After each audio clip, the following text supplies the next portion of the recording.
Hi friends, എല്ലാവർക്കും rice വേൾഡിലേക്ക് സ്വാഗതം. ഇന്ന് ഞാൻ വന്നിട്ടുള്ളത് ഒരു ഇഞ്ചിക്കറിയുടെ റെസിപ്പി ആയിട്ടാണ്, ഇഞ്ചിമ്പുള്ളിയുടെ റെസിപ്പി. അപ്പോൾ നമുക്ക് ഇത് എങ്ങനെയാണ് ഉണ്ടാക്കണതെന്ന് നോക്കാം. അതിനായിട്ട് ഇവിടെ കുറച്ച് ഇഞ്ചിയും പച്ചമുളകുമാണ് എടുത്തിട്ടുള്ളത്. ഇതിൽ ഇഞ്ചി ചെറുതാക്കി കട്ട് ചെയ്ത് വെച്ചിട്ടുണ്ട്. പച്ചമുളക് സെൻറ്ററിൽ ഒന്ന് വരയിട്ട് കൊടുക്കുകയും മാത്രമേ ചെയ്തിട്ടുള്ളൂ. ഇനി നമുക്കൊരു പാത്രം വെച്ചിട്ട് അതിലേക്ക് ഓയിൽ ഒഴിച്ച് കൊടുക്കാം. ഓയിൽ ചൂടാകുമ്പോൾ അതിലേക്ക് കട്ട് ചെയ്ത് വെച്ചിരിക്കുന്ന ഇഞ്ചി ചേർത്തിട്ട് നമുക്കൊന്ന് നന്നായിട്ട് ഇളക്കിയെടുക്കണം. ഇതേ പരുവമാകുമ്പോൾ നമുക്കിതിലേക്ക് വരഞ്ഞു വെച്ചിരിക്കുന്ന പച്ചമുളക് ചേർത്ത് കൊടുക്കാം. പച്ചമുളകിൻ്റെ അളവൊക്കെ നമ്മളുടെ എരിവ് ഇഷ്ടമാണോ അത്രയും നമുക്കിത് കൂട്ടുകയും കുറയ്ക്കുകയും ഒക്കെ ചെയ്ത് കൊടുക്കാം കേട്ടോ. ഇപ്പോൾ ഇതാ നമ്മുടെ പച്ചമുളകും ഒന്ന് ചെറുതായിട്ടൊന്ന് വാടി വന്നിട്ടുണ്ട്. ഇനി നമുക്കിതിലേക്ക് പൊടികളൊക്കെ ഇട്ട് കൊടുക്കാം.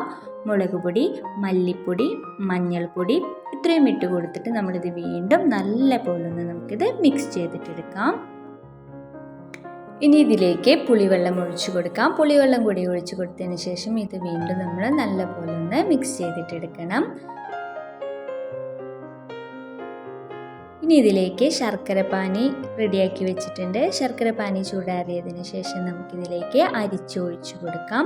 ശർക്കരപ്പാനിയും കൂടി ഒഴിച്ചു കൊടുത്തു കഴിഞ്ഞാൽ നല്ല പോലെ ഒന്ന് നമുക്കിത് മിക്സ് ചെയ്തിട്ടെടുക്കണം.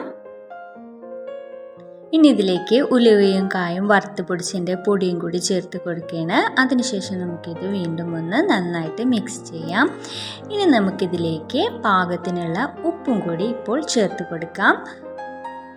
എന്നിട്ട് നമുക്കിത് നന്നായിട്ടൊന്ന് വീണ്ടും മിക്സ് ചെയ്യാം. എന്നിട്ട് ഇത് നന്നായിട്ടൊന്ന് തിളച്ച് വരണം കേട്ടോ. ഇതേപോലെ നന്നായിട്ട് തിളച്ച് വരും. എന്നിട്ട് ഇതിങ്ങനെ ചെറുതായിട്ടൊന്ന് കുറുകി വന്നു കഴിഞ്ഞാൽ നമുക്കിതിൻ്റെ തീ ഓഫ് ചെയ്ത് വെക്കാം. ഇനി ഒരു പാത്രം വെക്കാം. അതിലേക്ക് ഓയിൽ ഒഴിച്ച് കൊടുത്തിട്ട് ഓയിൽ ചൂടായി വന്നു കഴിഞ്ഞാൽ ഇതിലേക്ക് കടുകിട്ട് കൊടുക്കാം. കടുക് പൊട്ടി വരുമ്പോൾ ഉണക്കമുളകും കറിവേപ്പിലയും കൂടി ഇട്ട് കൊടുക്കാം.